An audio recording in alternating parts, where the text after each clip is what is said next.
أعوذ بالله من الشيطان الرجيم.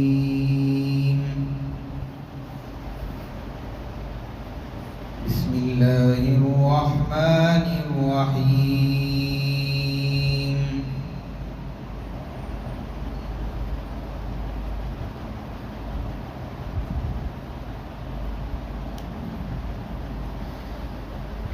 وإذ قلتم يا موسى لن نصبر على طعام واحد فادع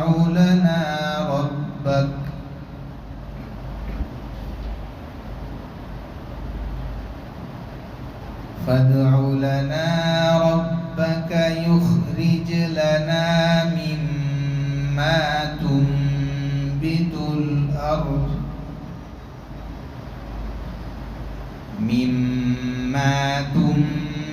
الأرض من بقلها وقثائها وفومها وعدسها وبصلها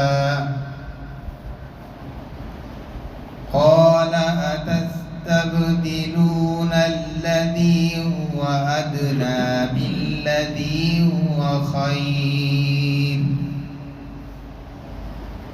اهبطوا مصرا فإن لكم ما سألتم وضربت عليهم الذلة والمسكنة وباءوا بغضب من الله ذلك بأنهم كانوا يكفرون بآيات الله ويقتلون النبيين بغير الحق ذلك بما عصوا وكانوا يعتدون. صدق اللہ العظیم.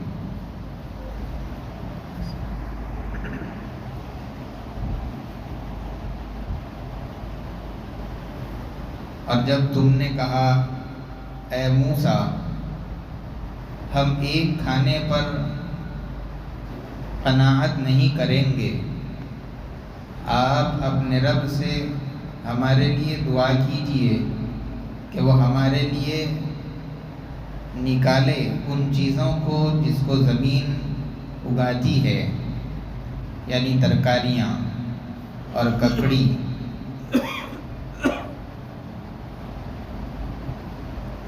اور لہسن اور دال اور پیاز. اللہ تعالیٰ نے فرمایا کیا تم لوگ بہتر کے مقابلے میں ادنا کو، گھٹیا کو تبدیل کر دینا چاہتے ہو؟ تم شہر کے اندر داخل ہو جاؤ، تمہارے لیے وہ چیز ہے جس کا تم نے سوال کیا، اور ان پر ذلت اور مسکینی چسپاں کر دی گئی، اور وہ لوگ اللہ کے غصے کے ساتھ واپس لوٹے. وہ اس لیے کہ ان لوگوں نے اللہ تبارک و تعالیٰ کی آیتوں کا انکار کیا اور نبیوں کو ناحق قتل کر دیا، اور وہ اس وجہ سے کہ وہ نافرمان تھے اور حد سے تجاوز کرنے والے تھے.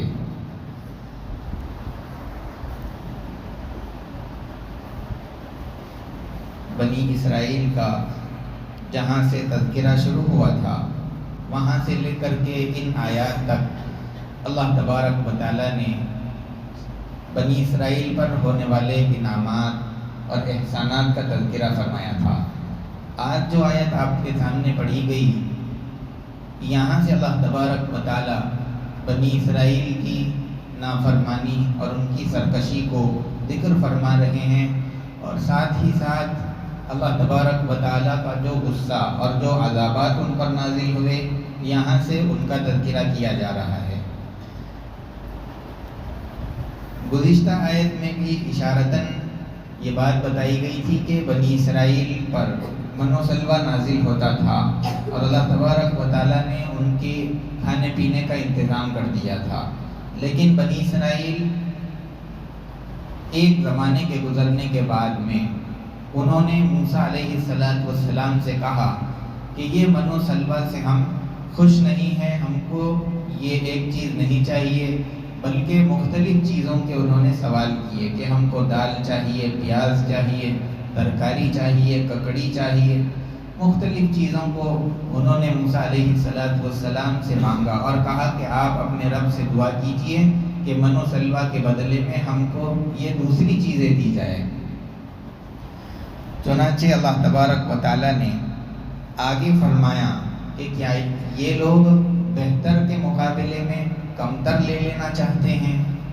وہ اس وجہ سے کیونکہ من و سلوہ جو ان کے پاس نازل ہوتا تھا اس میں نہ اس کو تیار کرنے کے لیے ان کو کچھ محنت کرنے کی ضرورت پڑتی تھی اور نہ اس کے حاصل کرنے کے لیے کچھ مشقت اور کمانے کی ضرورت پڑتی تھی، بلکہ سیدھے اللہ کی طرف سے آتا تھا۔ اب یہ چیزیں جو یہ لوگ مانگ رہے ہیں یہ خود ان کو بیج زمین میں ڈالنا پڑے گا، پھر اس کے لیے محنت کرنی پڑے گی، پھر جب فصل آئے گی تو اس کو کاٹنا، یہ سب محنت کرنے کے بعد یہ ساری چیزیں ان کو حاصل ہونے والی تھی۔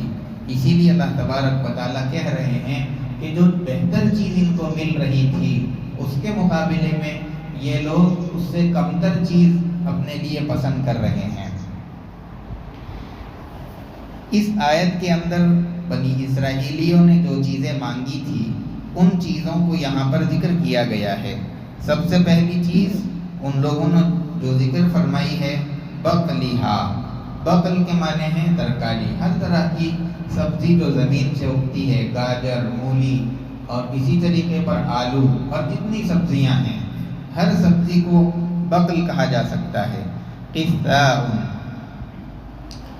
قصہ کے معنی ہیں ککڑی اور کھیرا، یہ دونوں چیزوں پر بولا جاتا ہے، جس کا مزاج ٹھنڈا ہے۔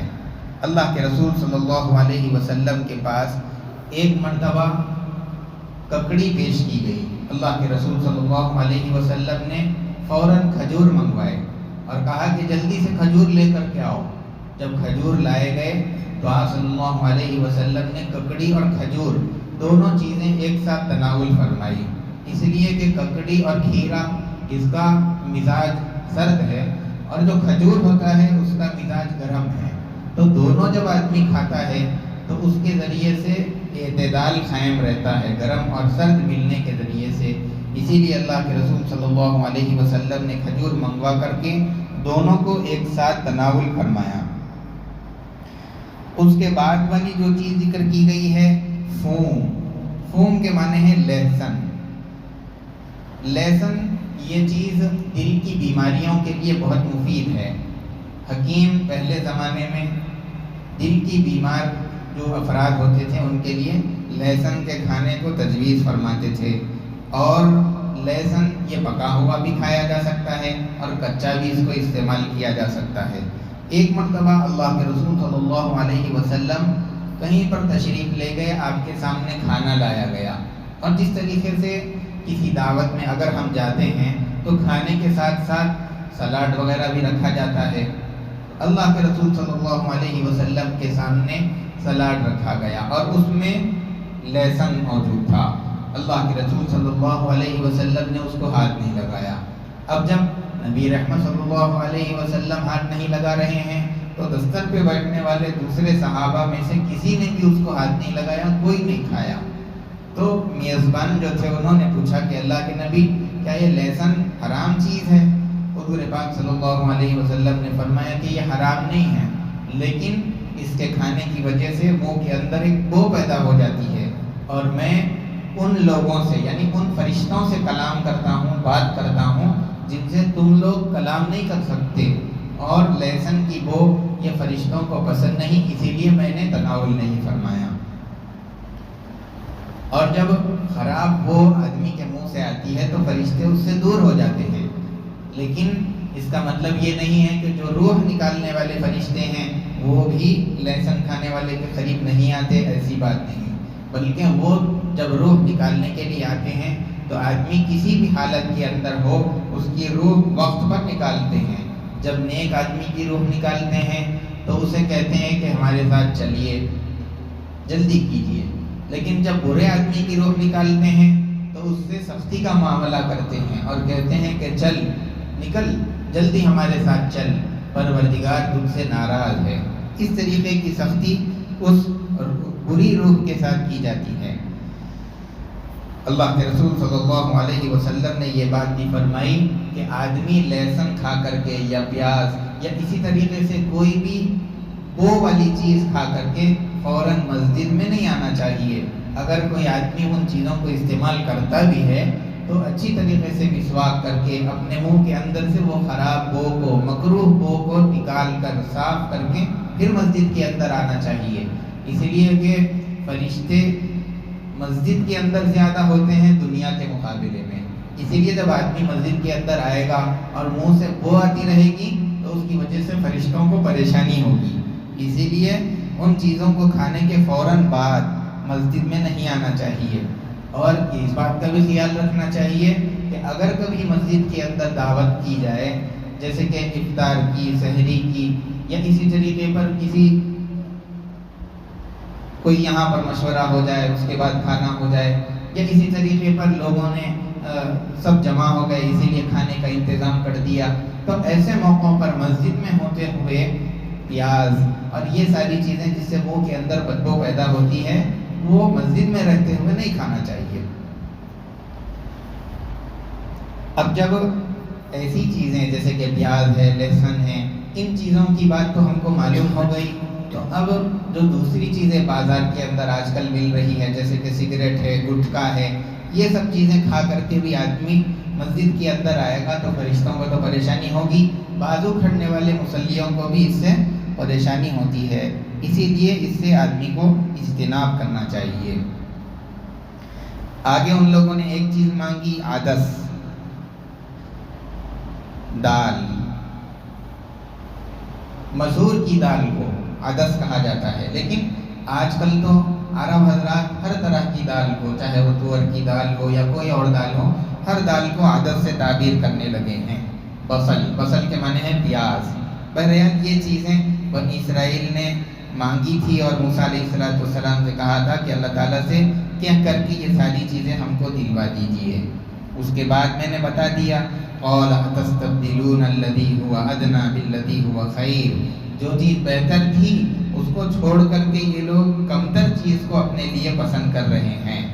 تو جب موسیٰ علیہ السلام کے سامنے جب یہ بات آئی کہ یہ لوگ یہ ساری چیزیں مانگ رہے ہیں تو موسیٰ علیہ السلام نے کہا کہ جب تم کو یہ ساری چیزیں چاہیے تو اس کے لیے دعا کرنے کی ضرورت نہیں ہے. شہر کے اندر اس کے بیج ملتے ہیں، یہ ساری چیزیں موجود ہیں، تم وہاں جا کر کے حاصل کر سکتے ہو.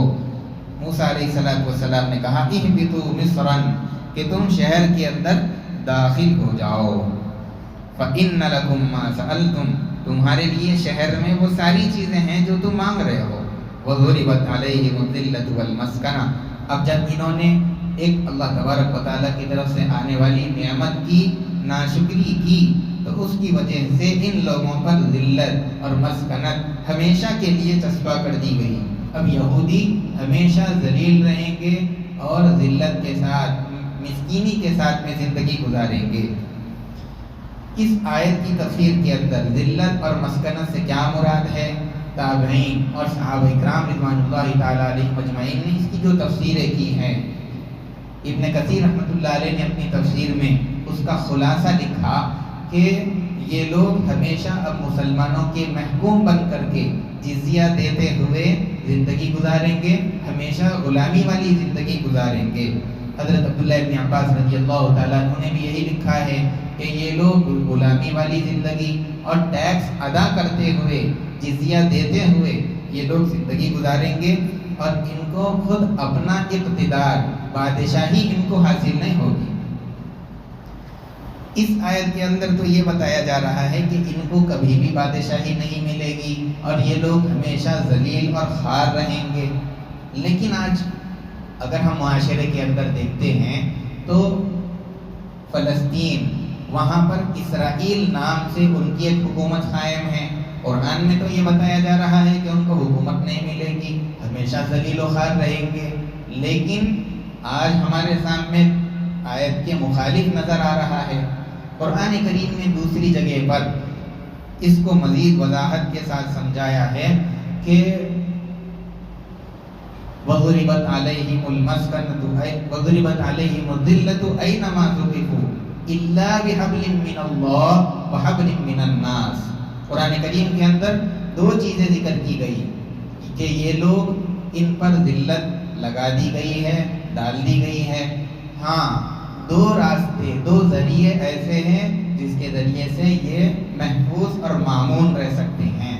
ایک تو یہ الا بحبل من اللہ، جن کو اللہ تبارک و تعالیٰ نے اپنے قانون کے اندر ہی امن دے دیا ہو، جیسے کہ بچے ہیں اور عورتیں ہیں اور وہ لوگ ہیں جو مسلمانوں سے لڑتے جھگڑتے نہیں ہیں، اپنی عبادت کے اندر لگے رہتے ہیں، تو اللہ تبارک و تعالیٰ نے خود ان یہودیوں کو امن دے دیا، اب وہ لوگ مامون ہیں اور محفوظ ہیں۔ اور دوسرا وحبل من الناس، جو لوگوں کے ذریعے سے امن پاتے ہیں، لوگوں کے ذریعے، آدمیوں کے ذریعے سے امن پانے کا مطلب یہ ہے کہ یا تو مسلمانوں کے ذریعے سے، مسلمانوں سے ان لوگوں نے صلح کر لی، یا جزیہ دے کر کے مسلمانوں کے علاقے کے اندر رہنے پر راضی ہو گئے، یا پھر غیر مسلموں سے مدد لے کر کے اور غیر مسلموں کی پشت پناہی میں رہتے ہوئے ان لوگوں نے امن حاصل کر لیا اور محفوظ ہو گئے، مامون ہو گئے۔ یہ بات قرآن کریم نے کہہ دی۔ اب دیکھیے آج کی جو ان کی یہودیوں کی اسرائیلی حکومت قائم ہے، آدمی جو حقیقتاً اس کی اسرائیل کی حقیقت کو جانتا ہے، وہ اس بات کو جانتا ہے کہ حقیقت میں وہ ان کی حکومت نہیں ہے، بلکہ وہ تو اسرائیل کی، امریکہ کی اور برطانیہ کی حکومت ہے، جو ان کی پشت پناہی کر رہے ہیں اور ان کو سپورٹ کر رہے ہیں وہاں پر قیام کرنے کے اندر۔ تو اس سے پتہ چلا کہ چاہے وہ برطانیہ ہو، چاہے امریکہ ہو، ان لوگوں نے اسرائیل کی حکومت کو قائم بھی کیا اور یہودیوں کو سہارا بھی دے رہے ہیں اور ان کی پشت پناہی کر رہے ہیں، اور جو اسرائیلی عوام ہے وہ اطاعت گزار غلاموں کے علاوہ ان کی کوئی حیثیت امریکہ اور برطانیہ کی نظر میں نہیں ہے۔ تو قرآن کریم نے تو یہ بات بتا دی کہ یہ لوگ، اس کے مطابق قرآن کریم میں بتا دیا گیا کہ یہ لوگ لوگوں کی پشت پناہی سے اور ان کا سہارا لے کر کے مأمون ہو سکتے ہیں۔ اور آج یہ جو یہودی کر رہے ہیں وہی کر رہے ہیں، امریکہ کی پشت پناہی پر، ان کے سہارے پر یہ لوگ اپنی حکومت قائم کر رہے ہیں۔ ورنہ تو اگر وہ لوگ اپنا سہارا ہٹا لیں تو پھر یہ یہودی جو اسرائیل کے اندر موجود ہیں اس قابل نہیں ہیں کہ وہ لوگ اپنی حکومت قائم رکھ سکے۔ قرآن کریم وہی بات بتا رہا ہے۔ آگے دیکھیے، آگے اللہ تبارک و تعالیٰ نے فرمایا کہ یہ لوگ اس طریقے سے ان پر ذلت اور مسکینی کیوں ڈال دی گئی ہے، اور اللہ تبارک و تعالیٰ کا غصہ ان پر کیوں ہے؟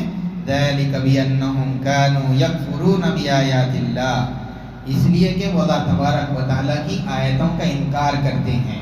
جب کوئی حکم یہودیوں کے پاس آتا تھا اس کو ٹھکراتے تھے، نہیں مانتے تھے، اور ان کے درمیان میں جو معزز پیغمبر حضرت موسیٰ علیہ السلام، حضرت ہارون علیہ السلام، یہ دونوں رہتے ہوئے بھی جب وہ لوگ کوئی بات کہتے تھے تو ان کے بات کی کوئی پرواہ یہودی نہیں کرتے تھے، اس کی اطاعت و فرمانبرداری نہیں کرتے تھے۔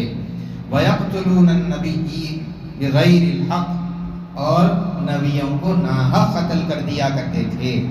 اس سلسلے میں حضرت ابو عبیدہ بن جراح رضی اللہ تعالیٰ عنہ کی ایک روایت ہے، اللہ کے رسول صلی اللہ علیہ وسلم نے فرمایا کہ ایک علاقے کے اندر بہت سارے قبائل رہتے تھے، تقریباً 43 قبائل ایک علاقے کے اندر رہتے تھے، اور اللہ تبارک و تعالیٰ نے ہر قبیلے کی رہبری کے لیے، رہنمائی کے لیے ہر قبیلے میں الگ الگ نبی کو، پیغمبر کو بھیجا تھا۔ اب یہ سارے قبیلے والے ان نبیوں سے پریشان تھے، اور ان لوگوں نے ایک مرتبہ ایک جگہ مل کر کے سارے قبائل نے یہ مشورہ کیا کہ یہ پیغمبر ہم کو بہت زیادہ پریشان کرتے ہیں، اسی لیے اس کا حل یہی ہے کہ ان سب کو بستیوں سے صاف کر دیا جائے۔ چنانچہ انہوں نے ایک دن مشورہ کرنے کے بعد میں ایک دن طے کر لیا، اور اس دن صبح ہونے کے بعد چاشت کے وقت کے آس پاس تک ان سارے 43 انبیاء علیہ السلام کو اپنی بستیوں سے قتل کر دیا، اور ان کے جو ماننے والے تھے حواری اور صحابی وہ تقریباً 170 کی تعداد تک تھے، ان کو بھی ختم کر دیا۔ اس طریقے سے ناحق ان لوگوں نے انبیاء علیہ السلام کو قتل کیا تھا۔ یہ تو ایک دن کی بات ہوئی، اس کے علاوہ حضرت یحییٰ علیہ السلام، حضرت زکریا علیہ السلام کو بھی ان لوگوں نے ناحق قتل کیا تھا۔ حضرت یحییٰ علیہ السلام کے قتل، ان کے شہید کرنے کا واقعہ یہ ہوا کہ ان کے علاقے کا جو حکمران تھا وہ اپنی بھانجی سے نکاح کرنا چاہتا تھا، اور حضرت یحییٰ علیہ السلام کی شریعت میں بھی بھانجی سے نکاح کرنا حرام تھا، جیسے ہماری شریعت کے اندر ہے۔ چنانچہ جب یہ بات حضرت یحییٰ علیہ السلام کو معلوم ہوئی تو انہوں نے اپنی ذمہ داری سمجھی کہ میں جا کر کے اللہ کا حکم اس اللہ کے بندے تک پہنچا دینا میری ذمہ داری۔ چنانچہ اپنی ذمہ داری کو پورا کرنے کے لیے حضرت یحییٰ علیہ السلام بادشاہ کے دربار میں گئے، اور وہاں جانے کے بعد میں حکم سنایا کہ تم جو کرنا چاہتے ہو یہ گناہ ہے، اللہ تعالیٰ اس کو پسند نہیں کرتے، اللہ نے اس کو حرام کر دیا ہے۔ تم بادشاہ ہو، اگر تم چاہتے ہو کہ دوسری عورت سے نکاح کرے تو تمہاری سلطنت کے اندر جتنی عورتیں ہیں ان میں سے جو تم کو پسند ہو اس سے نکاح کر لو، بس تم بھانجی سے ہی کیوں کرنا چاہتے ہو؟ بادشاہ نے کہا کہ بادشاہت تمہاری ہے یا میری ہے؟ انہوں نے کہا کہ یقیناً بادشاہت تو آپ کی ہے، لیکن مسئلہ بتا دینا اور دین کا جو حکم ہے وہ آپ کے سامنے رکھ دینا، یہ میرا فریضہ اور میری ذمہ داری تھی، اس کو پورا کرنے کے لیے میں یہاں پر آیا ہوں۔ اب بادشاہ غصے میں آ گیا اور اس نے کہا کہ تم کون ہوتے ہو کہ مجھے یہ کرو اور یہ نہ کرو، اس طرح بتلانے والے کون ہوتے ہو؟ یہ کہہ کر کے ان کو شہید کروا دیا۔ غرض بہت سارے انبیاء علیہ السلام کو بنی اسرائیل نے ناحق قتل کر دیا تھا۔ ناحق قتل کرنے کا مطلب یہ ہے کہ ان کے قتل کیے جانے کا کوئی حق بنی اسرائیل کو نہیں تھا۔ حق کے ساتھ قتل کرنا، 3 آدمیوں کو حق کے ساتھ قتل کیا جا سکتا ہے۔ ایک تو یہ ہے کہ آدمی مرتد ہو جائے، مذہب اسلام کو چھوڑ کر کے دوسرے مذہب میں چلا جائے تو اس کو 3 دن کی مہلت دی جائے گی اور کہا جائے گا کہ تم توبہ کرو، واپس اسلام کے اندر داخل ہو جاؤ، اور اگر 3 دن مہلت دینے کے بعد بھی توبہ نہیں کرتا ہے، اپنی اسی حالت پر باقی رہتا ہے، تو پھر اسلام کی طرف سے اس پر حکم لگایا جائے گا کہ یہ آدمی کو قتل کیا جا سکتا ہے۔ لیکن یاد رکھنا چاہیے کہ یہ قتل کا جو حکم ہے یہ عوام کے لیے نہیں ہے، بلکہ یہ تو حکومت کا کام ہے کہ وہ قتل کرے اپنی نگرانی کے اندر۔ اب جہاں پر اسلامی حکومت ہے یہ حکم وہاں پر جاری ہوتے ہیں، لیکن ہندوستان کے اندر چونکہ اسلامی حکومت نہیں ہے، اسلامی مملکت نہیں ہے، اسی لیے اب یہ حکم کو جاری کرنا یہ عوام کی ذمہ داری نہیں ہے۔ عوام کو قانون اپنے ہاتھ میں لینے کی اجازت نہیں ہے، بلکہ یہ احکامات تو ان علاقوں کے لیے ہیں جہاں پر اسلامی حکومت ہے۔ اسی لیے ہمارے ہندوستان کے اندر بہت ساری لڑکیاں ہیں جو غیروں کے ساتھ جا رہی ہیں، مرتد ہو کر کے ان سے شادی اور نکاح کر رہی ہیں، لیکن اس کے باوجود بھی یہ حکم نہیں دیا جائے گا کہ ان لڑکیوں کو قتل کر دیا جائے، اس لیے کہ یہ عوام کا نہیں بلکہ حاکم اور بادشاہ کا کام ہے۔ یہ تو ایک بات ہو گئی کہ آدمی مرتد ہو جائے تو اس کو قتل کیا جا سکتا ہے۔ دوسرا آدمی یہ کہ شادی شدہ آدمی یا شادی شدہ عورت نے زنا کر لیا ہو اور ان کا زنا ثابت بھی ہو گیا تو پھر اس کے ثابت ہو جانے کے بعد میں ان کو رجم کر دیا جائے گا، قتل کر دیا جائے گا۔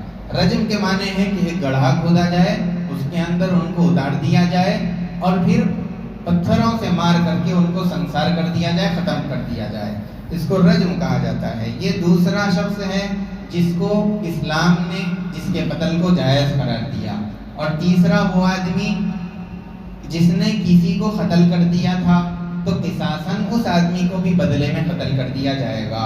یہ 3 افراد ہے۔ اسلام میں جس کے قتل کو جائز قرار دیا گیا ہے، اس کے علاوہ چوتھا کوئی نہیں۔ اب دیکھیے بنی اسرائیل جن انبیاء علیہ السلام کو قتل کر رہے تھے، یہ تینوں باتیں ان انبیاء کے اندر نہیں پائی جاتی ہیں۔ وہ مرتد بھی نہیں ہو سکتے، اور دوسرا یہ کہ وہ زناکار بھی نہیں، زنا بھی نہیں کر سکتے، وہ تو معصوم ہوتے ہیں، اور تیسرا یہ کہ انبیاء علیہ السلام کسی کو ناحق قتل بھی نہیں کرتے۔ جب تینوں وجہیں قتل کیے جانے کی انبیاء میں نہیں پائی گئیں، تو پھر بنی اسرائیل نے ان کو جو قتل کر دیا ہے، ان کا انبیاء کو قتل کرنا یہ ناحق تھا۔ بہرحال یہ باتیں تو ہو گئی بنی اسرائیل کے انبیاء علیہ السلام کو قتل کرنے کی۔ اچھا، اس طریقے سے کیوں کرتے تھے؟ اللہ کی نشانیوں کا انکار اور انبیاء علیہ السلام کا قتل۔ ذَلِكَ بِمَا عَصَوْا وَكَانُوا يَعْتَدُونَ، اس لیے کہ وہ نافرمان تھے اور حد سے تجاوز کرنے والے تھے۔ اللہ تبارک و تعالی قرآن کریم میں بیان ہونے والے واقعات سے نصیحت حاصل کر کے ہم تمام کو صحیح راستے پر زندگی گزارنے کی توفیق عطا فرمائیں۔ سبحان ربک رب العزت عما یصفون وسلام علی المرسلین والحمد للہ رب العالمین۔ آئندہ درس انشاءاللہ 8 اکتوبر کو ہوگا۔